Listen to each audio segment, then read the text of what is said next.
You can't give what you don't have. When you are talking about integrity, you are really talking about the real person, who that person is. When you talk of integrity, you talk of honesty. To be honest. And to be honest means to be trustworthy, to be truthful. And politics is science and art of government. Politics is about the people. Yes. And if you talk about it in a deeper sense, it has to do with how people take decisions on how to lead themselves.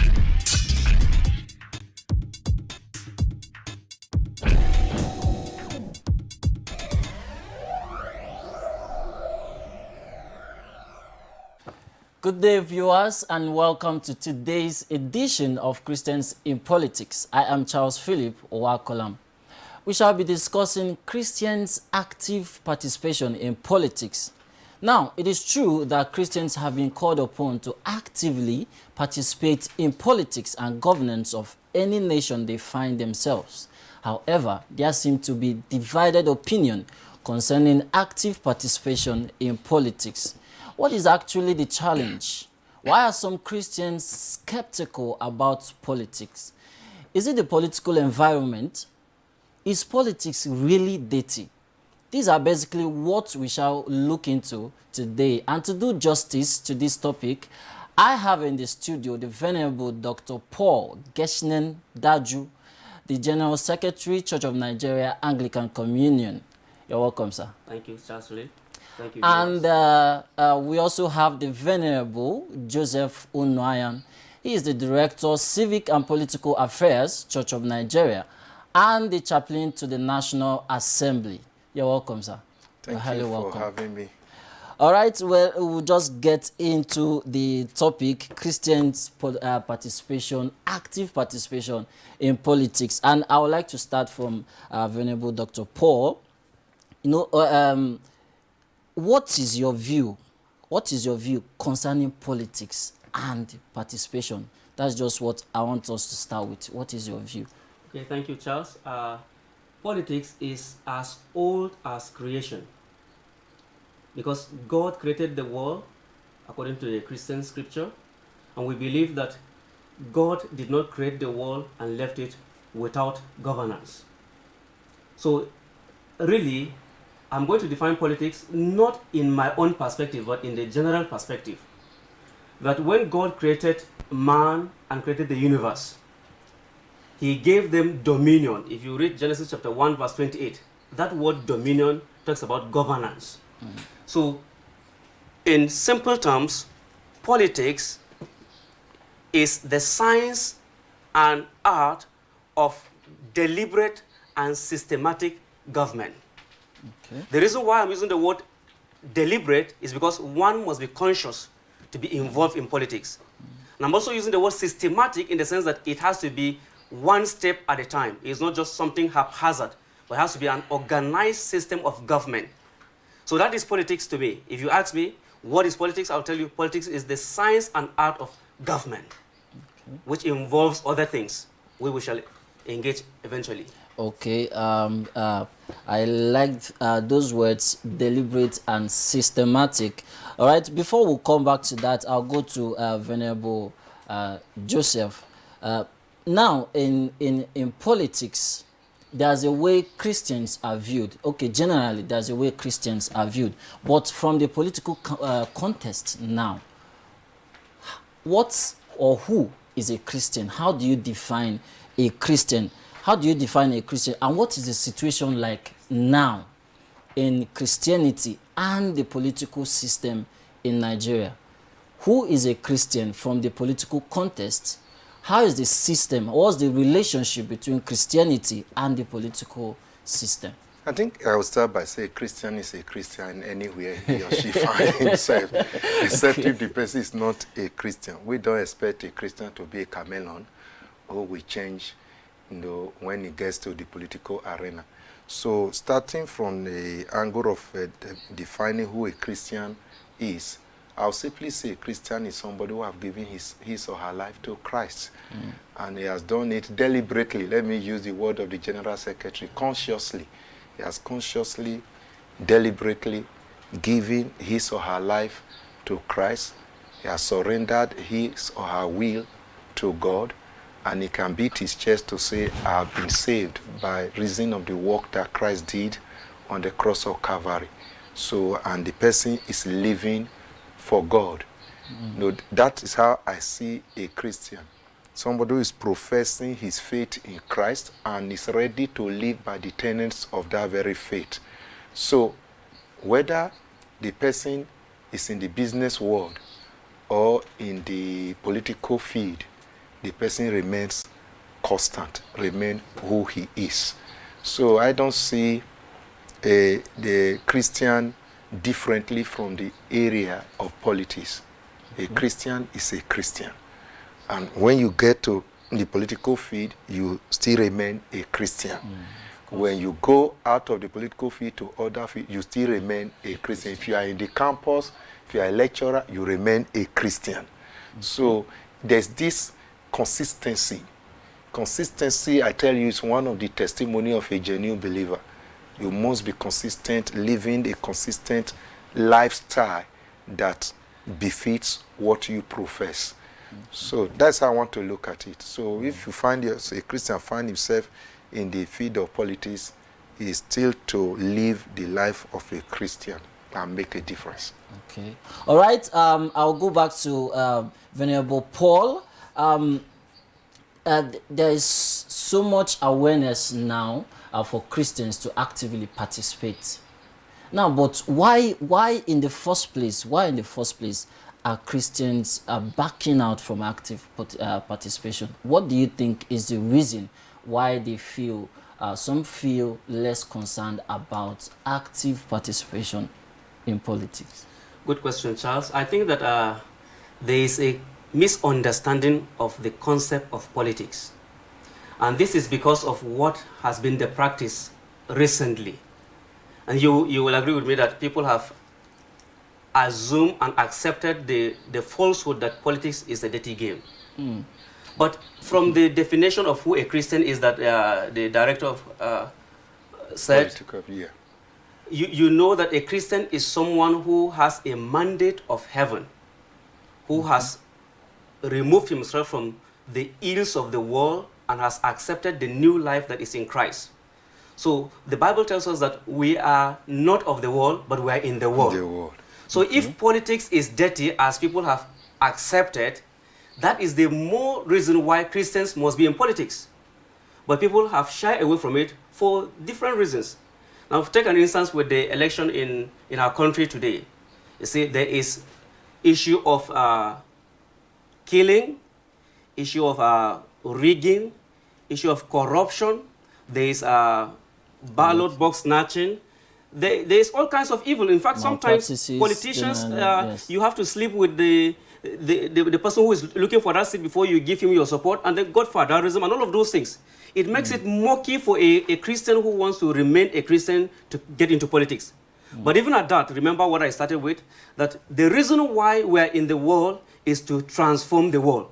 So if we think politics is that dirty with all those evil, that is the more reason why we must go in there and sanitize it. I so much like what the primate said recently, and he has been saying it over and over again, that if you think politics is dirty, go in there and wash it.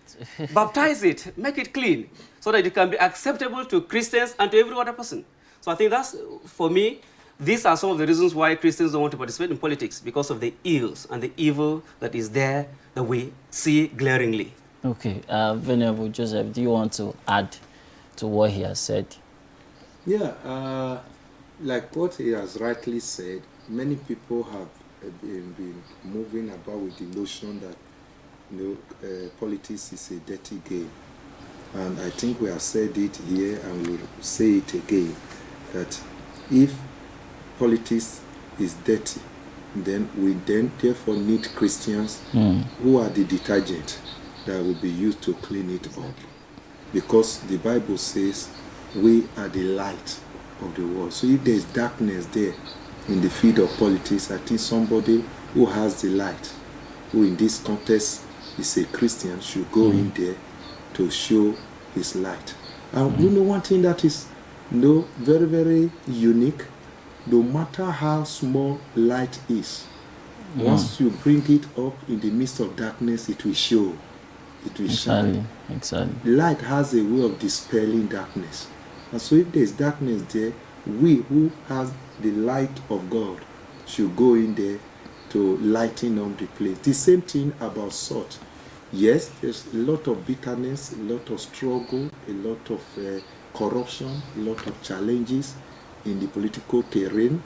But if we are the salt of the world, as the Bible rightly calls us so, why don't we go in there and clean it up? That is my view. That is the view which I know the General Secretary and those who are now aware of how things ought to be. That is the view they are all advocating. So enough is enough of those who feel that they can just abandon this world and just go straight to heaven like that. That is not the concept of Christianity, like he has rightly said. Jesus prayed for us. Said, I know you are not of the world, but you are still in the world. So he prays for us that God should take care of us here. So I always quote the late Bishop Bensi Idahosa, they call the father of Pentecostalism in Nigeria. Before he died, he made a statement that touched me. He said, heaven is real. Yes, we are to prepare to go there, but don't, because you want to go to heaven, which you have not yet reached, destroy the present world. Wow. Make good use of this present stage, platform, this world that God has given to you. Make it better than how you met it. Enjoy it as much as possible. Ecclesiastes also said, it is only God that gives permission for anyone to enjoy anything. Wow. So if God gives you permission to be here, do everything to make it comfortable and live a good life that will know better the lots of people around. So, and which other platform can you use which is better than the platform of politics? Politics for me is about the intrigue, the game that is involved in leadership and power sharing. Who is to lead? Who is to share the national cake? How should it be shared? Is there justice in the sharing? Are people being fairly treated? Are people being maligned or marginalized, as it has the common language that have been used in Nigeria over the years? So these are the issues that are involved. How do you choose the person that will lead to make sure that it's democratic and there is fair representation? So when you put all these things together, you discover that if a Christian absents himself or exempt himself from the process of doing all this, he has already sentenced himself to one prison, and the unbelievers, the ones we call Agbero, the ones the touts along the road, they will take over the stage. Give the devil a chance. He's ready to rule and reign. So like I said, we should not allow, because we are the one God has said should exercise dominion. So we Christians should be in charge. So to that extent, I want people to remove mind from the idea of politics is a dirty game. Let Christians go there and turn things around. So it's possible that those shouting marginalization are actually the ones that marginalize themselves. Yes, exactly. That's the point. If you refuse to vote, then you have already indirectly voted for another person, because you have given your right, already given your right, because you have minus one vote out, which is supposed to be against him. So it takes over freely. Wow. I say there's this truth that we must understand as Christians. The fact that you refuse to participate in politics does not make the political platform vacant. Somebody must always occupy that position. Wow. So it's either that you occupy it and rule in the way of the light and the sun of the world, or you leave it and somebody takes over and marginalize you. Whereas you are marginalizing yourself by you're not participating. So it's very important. That fact is well established. But now let's go to the whys and the hows. Now, it's not a new thing that the awareness is being created by the church for Christians to come out there. Don't be scared. Don't feel marginalized. Don't feel less concerned. Come out there. But even in the Bible study of the Church of Nigeria this year, this topic has been discussed. Yeah. So now, why should Christians? Is politics even for everybody? Why should Christians participate actively in politics? Why not just be a spectator? Why not just stand from afar? And how should Christians participate actively? Yes. Okay, let me start for you. Let me ask you, is good education good for everybody? Is good healthcare system good for everybody? Yeah. Is a good economy good for everybody? Is security, where there's good security arrangement, is it good for everybody? So if it's good for everybody, everybody should be interested. Okay. So that's how I just want to put it. Okay. Exactly. And then also to put it in a practical sense of it, if you avoid something because you think that thing is not good enough, come to think about it, there are all kinds of plane crashes, but people have not ceased from using the aircraft. There are all kinds of sinners in church. Christians still go to church. Yeah. There are all kinds of things that are happening in the world, and somebody has not said, well, because these things are happening in the world now, I will not participate. I will just back out. So there's every reason for us to be in politics. Now let me come directly again. Christians are not just here on earth for no purpose. There's a particular purpose why God asks us to be here. Otherwise, the day you get born again, you are taken to heaven immediately. Yeah. But because there is a purpose why we're here, we must reclaim the world for Jesus. We must reclaim the land and transform it and make it a fitting place for the kingdom of our God. And so our participation in politics is very crucial, because if we don't do it, we will not have rights. Presently in Nigeria, we are struggling with marginalization, like we earlier said. We cannot go into some places now in Nigeria to preach the gospel. The reason is because we are not in government, and the government is not listening to us, and we can do nothing because we are under a constitutional government. Any attempt to go against what the government says, you will be tagged somebody who is against the government of the day. But see, if we were in government, such policies, such rules cannot come against the preaching of the gospel and mission. So it's very important for us, for the sake of the mission of the church, the mission of the gospel, we must be engaged and fully participate in politics. Okay, good thing both of you support the fact that everyone should be interested and actually participate. Now, I want to bring it down to the church, Anglican Church precisely.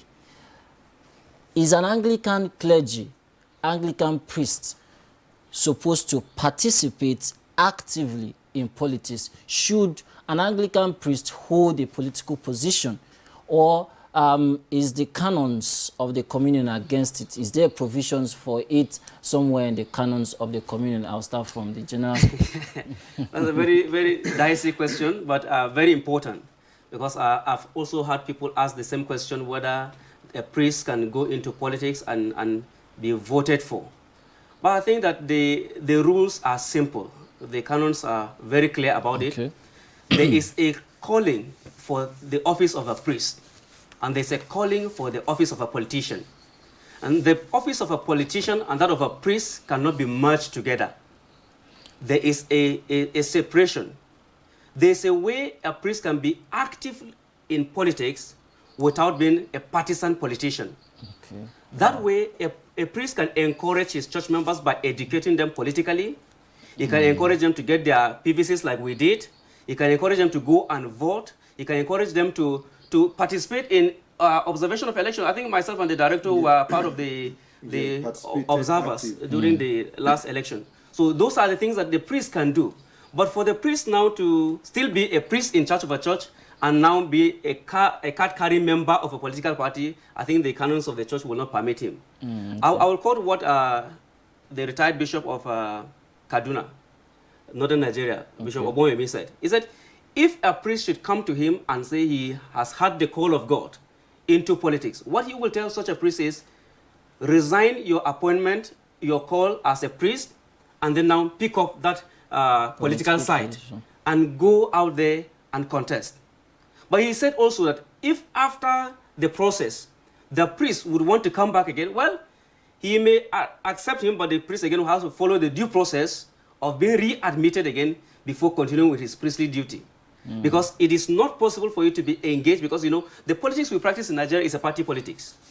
You are either in one party or the other. And in your church, regardless of the makeup of your church, there are people of different political parties. So you can imagine me as a priest of the Anglican Church being a member of one political party.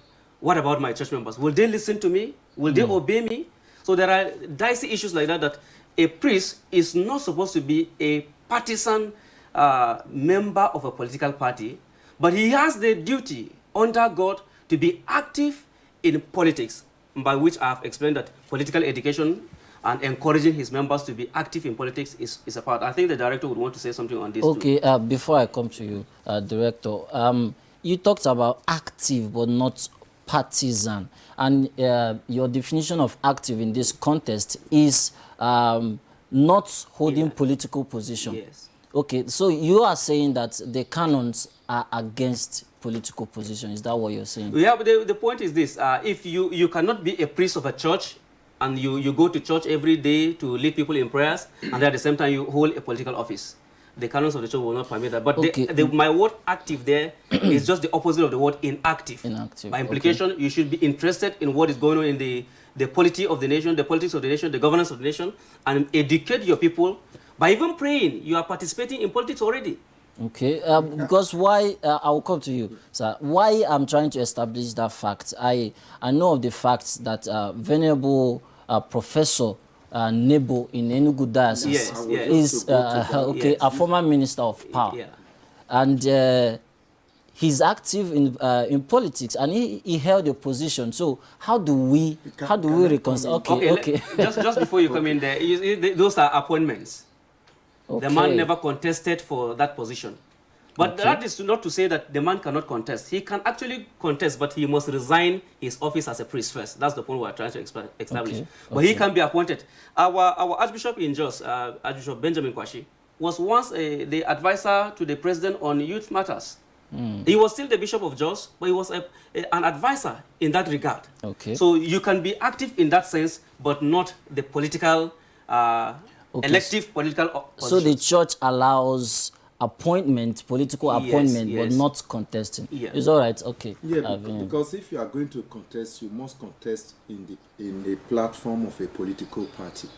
Yes. And like what he has truly explained, that will infringe on the right of some of your members who are in other political parties, because there's no way you can be a member of a particular political party and you will not be forced to speak for them or advocate for their own kind of position or manifesto. In fact, the demand is that you should campaign for your political party. Yeah. So to that extent, it will not be healthy for the priest to be in a particular political party and while he's still functioning as a priest. It's a question that has been raised in different quarters over the years, and I thank God he has made reference to one of our former bishops, and I want to even make reference to the present primate, because this question will be thrown to him in my presence, not once, not twice, and he has been very consistent in his own answer. He said, if a priest feels so persuaded, if we use another word like he used, if he feels he has been called to go and do something in the political arena, and you need to use a political platform to achieve that, he didn't emphasize the issue of resignation.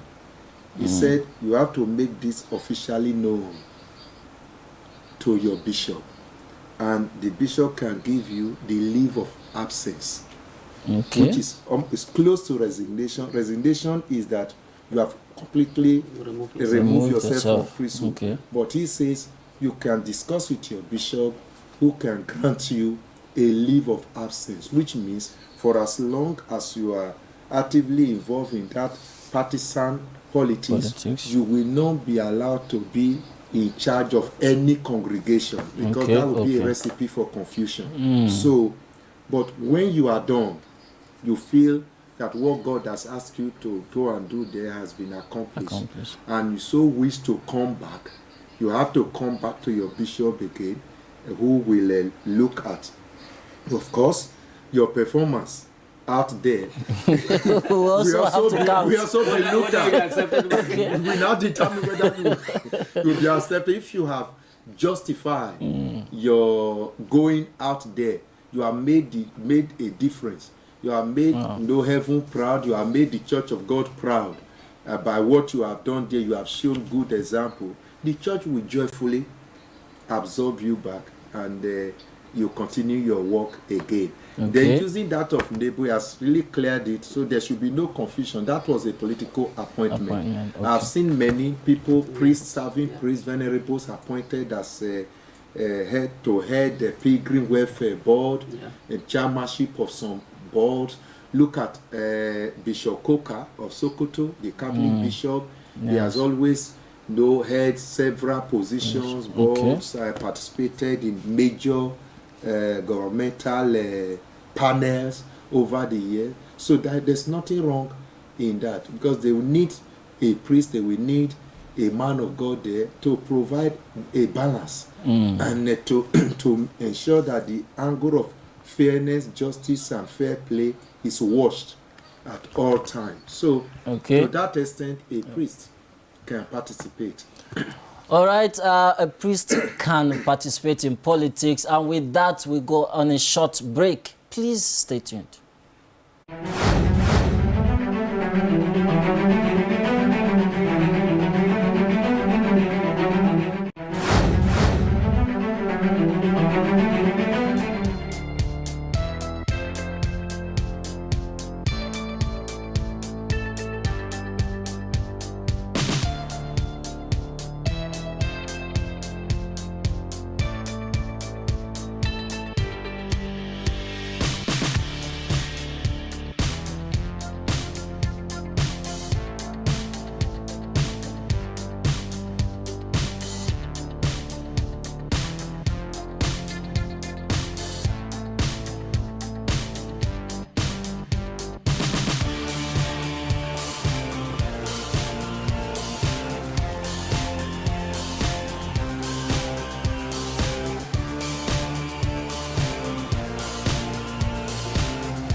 right, you're welcome back from that break. And I'm still in the studio with the Venerable Dr. Paul Geshnen Daju and the Venerable Joseph Unaya.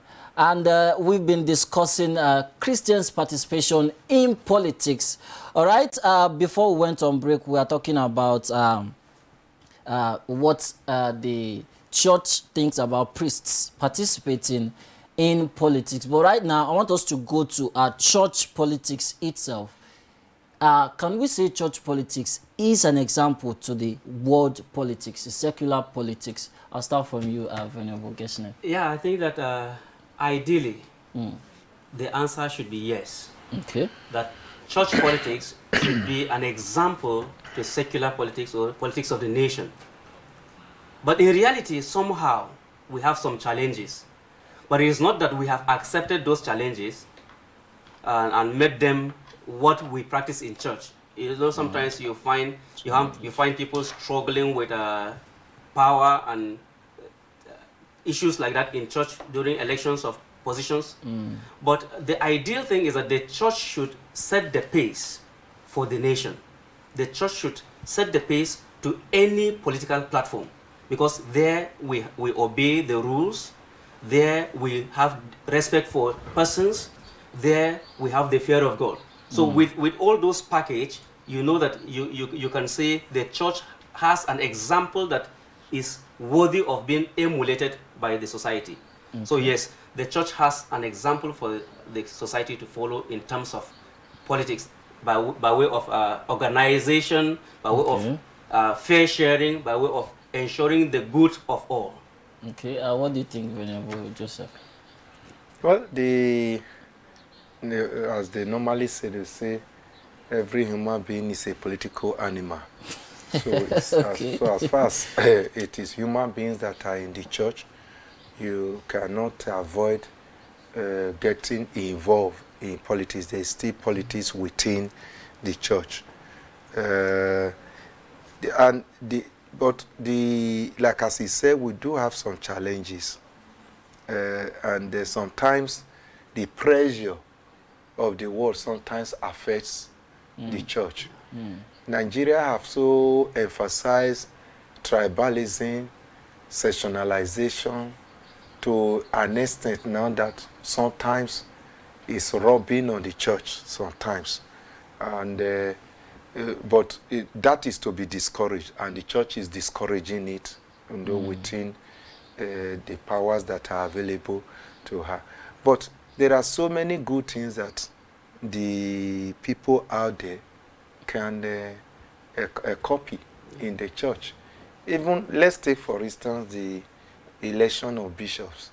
You don't say, posters. Yeah. No one prints posters. No one really is allowed to be campaigning here and there. The elders of the church, led under the whole guidance of the Holy Spirit, they sit down, nominate people they feel these people have reputation among the priests, and they do their voting quietly according to the rules, and they come out and it's accepted. You discover that the problem, when we talk about the tribalism, the challenge we are having is not really from the priesthood or the bishop that will do the election. It's the pressure from outside, politicians.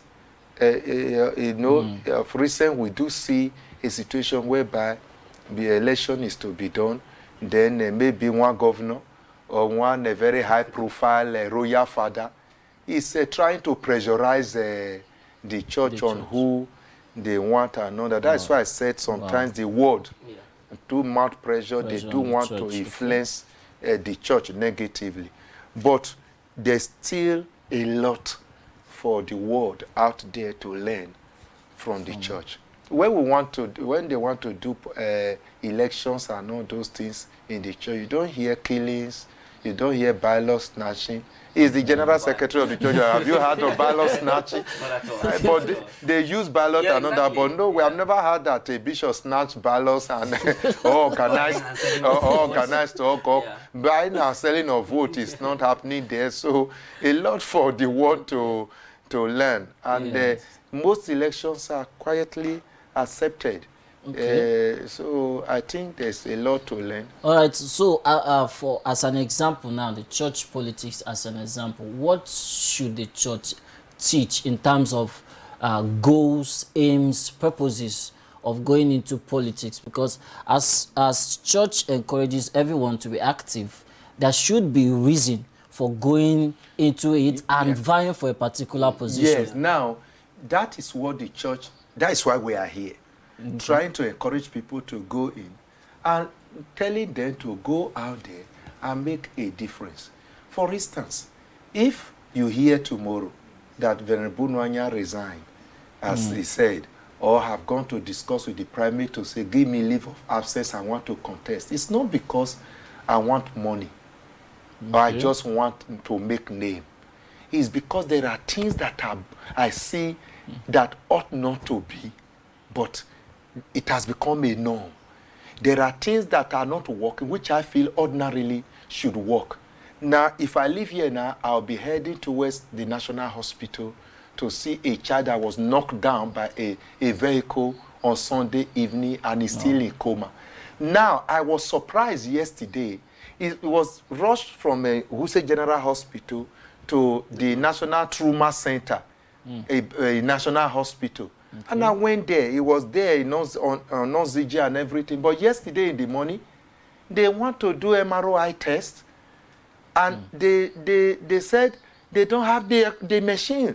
In the National Trauma Center, they have to carry the child to somewhere in Maitama to go and do all those tests on the brain and everything to know what exactly is happening. And they were demanding for the family to pay the child to rent an ambulance to carry the child there and to bring the child back. In the process of those movements, that child could have passed on. So seeing things like that, you ask yourself, why should there not be such testing equipment in a national hospital and in a newly built National Trauma Center? So that experience alone, I had an experience in the past where my late wife was dying in the hospital and there was no oxygen to resuscitate her. And they have to run from that. They told me to run to the next hospital, which is not part of the central hospital where she was admitted, to run to sickle cell anemia center to beg them to lend oxygen cylinder. We rushed there to go and carry her and bring it down, and she was taking it and recovering. And at the point where our BP was going down, that thank God she's being revived, we had them shouting in the sickle cell center, and nurses ran down to say, breathe the oxygen, breathe the oxygen. They had to remove it from her mouth and take it back. And she started stretching and struggling for breath again. Under that circumstance, a person like myself, as a Christian, as a priest, can be moved to go and contest election because I want the health system to work. I don't want many other Nigerians to be victims. So, when we are saying go into politics as we are doing here, we are saying we should go in with a purpose, with a clear mind of what you are going there to do. If it is about money or to go and steal, then you have no business because there are experts there already doing that. So no, there's no point going there. But what we are encouraging believers to do, go and show Christian principle. Go and live out Christian life. Go the things that are not working. Who tells you that we cannot have power in Nigeria? If Ghana can have it, another country can have it, South Africa can have it, what is wrong with Nigeria? Why should things not work in this place? Christians should go there to make things work for the good of the people. So if we are going there with that, that is what we should go with a clear mind, with a clear purpose about what you are going there to do. But if you are a Christian, you are thinking, we are coming here to say go in there so that you go and also share the money and carry Ghana must go, we are not sending you. Okay, I must say sorry for the loss of your wife. No, that is history. That is history, but we have to use it because experience, they say, is the best teacher. Things are not working. And those in the corridor of power must be told the truth. the gospel truth. For instance, the president has battled with her. Thank God for his life today. He has been going to UK, going for treatment and all that. And it will be a shame if they will not leave first-class hospital behind in Nigeria. Okay, Venerable Dr. Paul, now for Christian politicians that are already in positions, what do you tell them? How do they distinguish themselves? Looking at the political system we have now and what happens around politicians, especially those who already are in positions, how do they distinguish themselves? Yeah, thank you. I think that's a great question. There is that understanding that the number of Christians in politics in Nigeria are few. And so they cannot make the necessary impact expected. Well, that can be true in one sense, but I think that the salt of the earth is not supposed to just be in that large quantity before it makes its impact. If you have a bowl of soup, a little salt will make it better. And light also, you don't need so big a light to lighten the path that you can follow through. So our Christian politicians right now, wherever they are right now, their duty is to remember that they are representing someone. They are representing Jesus. Because the name Christian, like the Venerable mentioned earlier, is not our name really. No. It was because they saw the disciples believing and living like Jesus, the Christ. And they said, well, these people are Christians. So any man out there as a politician is a representative. He is not there on his own. Okay. So that consciousness of the fact that they are representing Jesus must be there. Because when people see them, they will either praise their Father in heaven or they will not praise him. Okay. And which is the situation we're having right now. And then also, aside the fear of God, they must love. You see, when you love, it's not how much you are able to cover, but if you can show your love, little by little you'll be conquering, because love conquers. They must love. They must have value for the sanctity of human life. Look at what is going on in this country today, and nobody is saying anything. They are kidnapping, they are maiming, they are killing, they are doing all sorts of evil, and nobody is saying anything. Well, if you are not in number to challenge those who are of the evil sect, why don't you voice out? Keep speaking, keep shouting, and then in your little corner, do what you are able to do. Then we will now know that, well, it is that you don't have the capacity to cover the whole of Nigeria. Yeah. But that in your own little corner, you are doing it. But you see, the trouble that we have with so many of our Christian politicians is that the day they get voted into office, from that day, they are now above the pastor. Wow. From that day, they are above the bishop. In fact, a bishop was narrating during the DIFCON conference his experience with one of those whom they prayed for. They supported, and he got that position. From that moment that he was inaugurated into office, he never picked the phone call of the bishop. He never came to see the bishop. Even when bishop made every attempt to see him and to counsel him, he never came back. Until when it was election time again, then he came back. So you see, those are some issues that our Christian politicians must know, that being a politician does not make you the priest. So you must always subject yourself under the priest and receive guidance. In the Old Testament days, no matter how good a king is, he listens to the voice of the priest. Because he will sometimes come and say, well, what does the Lord say? What is God saying? I want to go this way, but is God happy with me if I go this way? So the voice of the church must always guide our Christian politicians. If they choose to just follow what others are doing, then they will not be representing the Christ that sent them into politics. Wow. Yes. I think it's important for them to represent Christ. Yeah. Can I add something to this? Okay, in respect of those who are there already. Yes. No, you hear them say, our hands are tied. The question I ask, who tied you? Yeah. Who tied your hand? You have to lose yourself. Wow. What I discovered that some of them, I'm sorry to use the word, are cowards. They go there with fear. They are not ready to speak the truth. They drop their Christianity so that people of other religion will not see them as opponents, which is very wrong. Other people of other religion, they take their religion to wherever they find themselves, including political arena. So one should not be a coward. In fact, they say cowards die many times before they are real dead. That's what Shakespeare says. Yeah. So Christians, one of the hallmark of Christianity is boldness. As a child of God, because you are standing for the truth, you should be bold, because nothing can be done against the truth. Truth has a way of surviving. You see, Christians out there should be ready to speak the truth. Call spade a spade.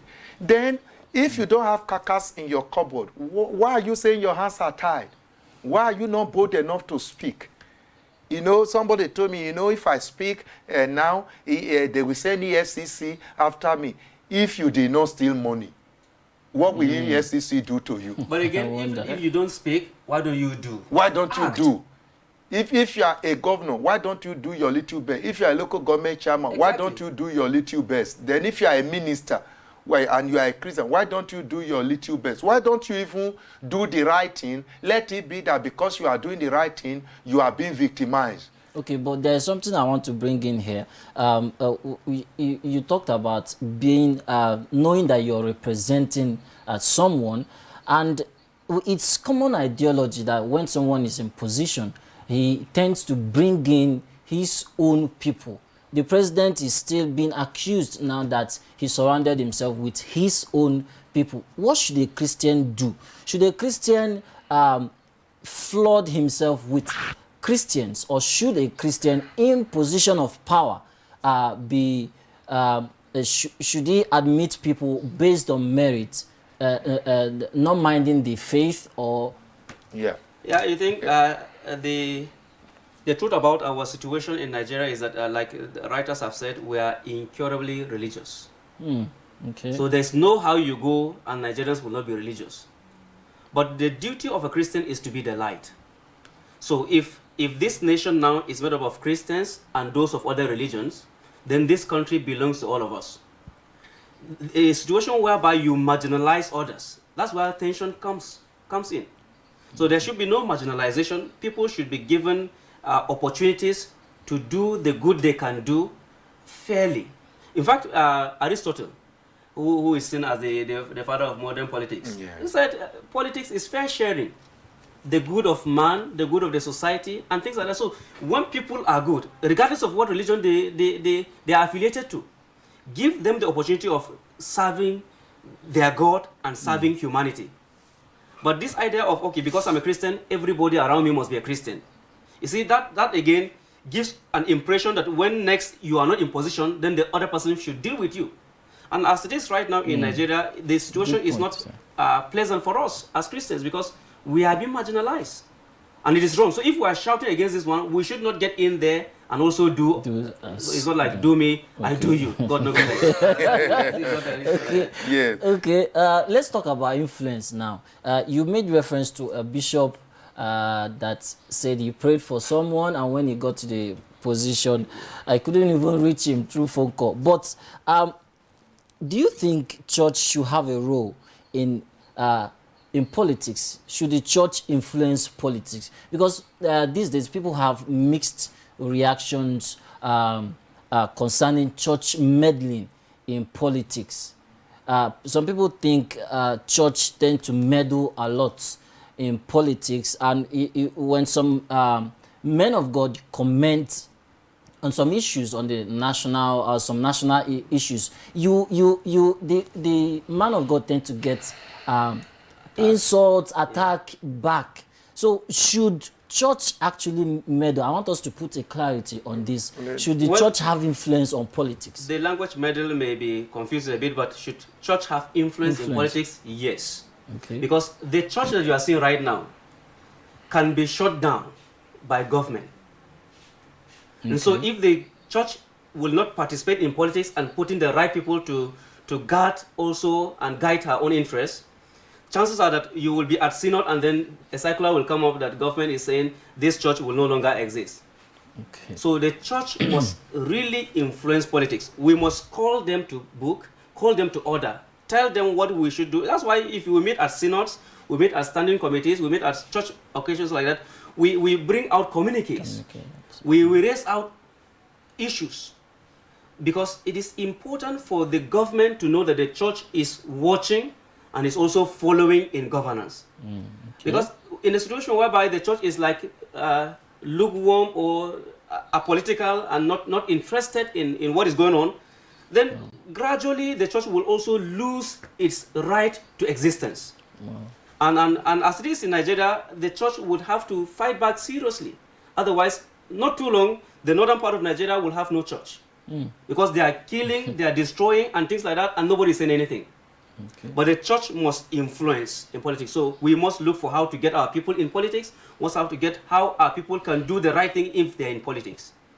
Okay, Venerable Joseph, you add to what he said, but when you add to that also, as we are rounding up, you give your advice generally to Christians and Christians generally, especially the ones in politics, concerning the situation of the day, how to get by the challenges, and you know, it's also there are hindrances to Christian living out their, like you said, being a light and salt of the world. There are hindrances. So I want you to generally advise Christians. Well, the issue, let me start, like I said, from the issue of meddling.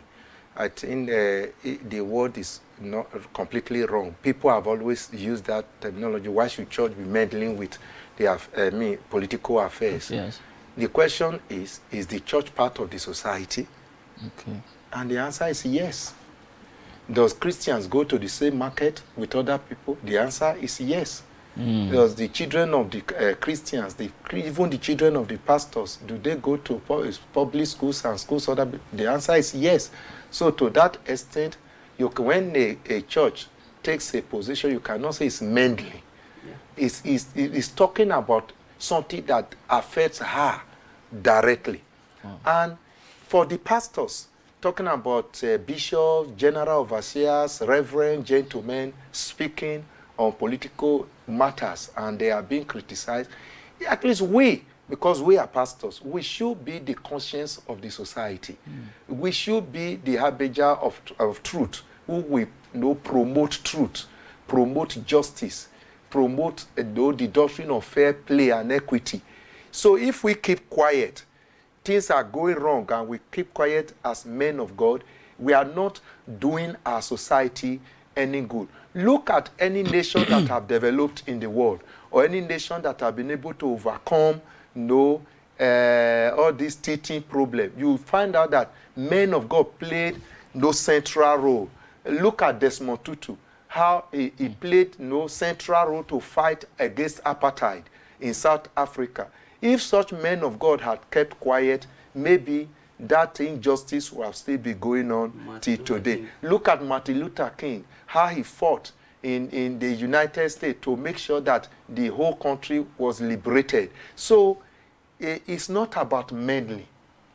If the pastors, the bishops are speaking on social matters, political matters, they are doing their work. They are playing their role. I want that to be clear in the minds of people. Then on the note of advice to Christians generally, I want to say that Christians need to participate actively in politics. If you are a Christian, you are not a member of any political party, you need to join a political party, because as at where we are in Nigeria, for you to be able to climb and influence, you need to do it on the platform of a political party. So Christians must register, be a card-carrying member of a political party, participate in their meetings, and provide balance at all times. And on the angle of those who are already there, and there will be inauguration very soon now of a National Assembly, State Assembly, new governors that have been elected, and president. We want to appeal to those who are Christians among them to go there to do something. Nigeria is going through a traumatic a period, and we don't know why God is raising them at such a time like this. They may be the Esther of our time that God is sending to the palace, to the corridor of power, to go and balance the equation. to go and change things, to go and right the wrong. If they fail, they are going to account to God. Power comes from God. They should not forget, like our brother said, when many of them get to power, they forget the people, pastor that prayed for them. They forget the church that supported them and all that. So they should not cut off from the source, because power ultimately comes from God. There's need for a recourse. They should go back to their bishop, to their pastors, to their vicars, to seek for counsel, to seek for prayers, to always ask them to even assess them. My pastor, how am I performing? Okay. I hope because I'm on the stage, you people are the onlooker. Am I doing well? Where do you think I'm failing? Where I can improve? That is how Christians should behave.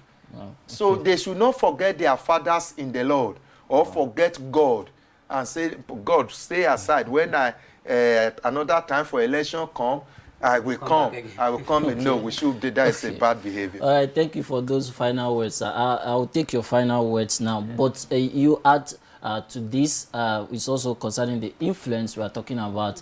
The Peace Committee held a Thanksgiving service in honor of President Buhari's second re-election. And it's brought about misfeelings even among Christians. Some groups in Christianity, some Christian groups actually attacked that group, saying that wasn't timely, or so that there was an attack. So I need you to comment on that as you give your final words. Yeah, thank you. That is a very dicey one. I participated in the 2019 election that brought in the people that are going to be sworn in very soon.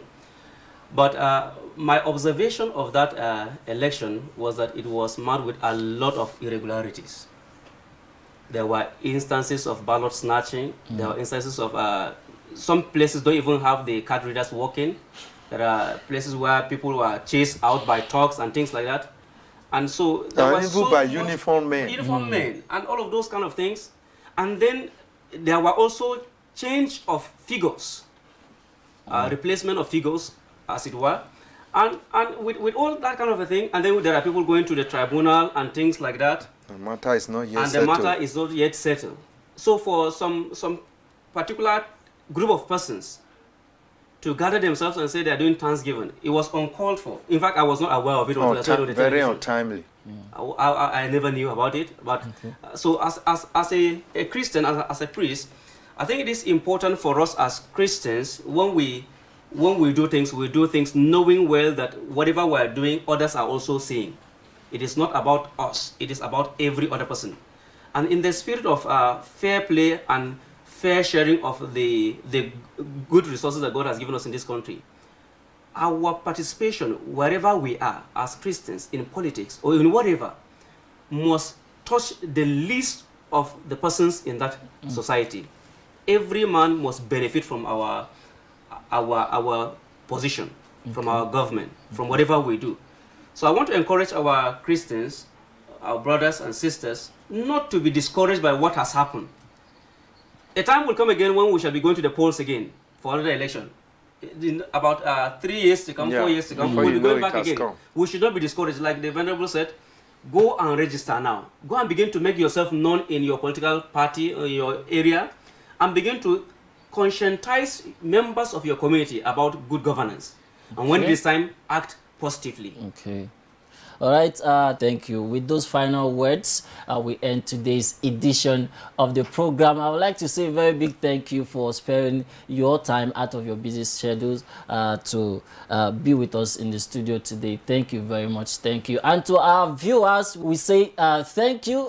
Thank you for viewing, and thank you for staying tuned. I leave you with this quote from John 13, verse 16. Verily, verily, I say unto you, the servant is not greater than his Lord, neither he that is sent greater than he that sent him. Remember, as a leader of the church or society, you are being sent to serve and therefore replicate Christ's style of leadership on earth. Until we meet again, bye and God bless you.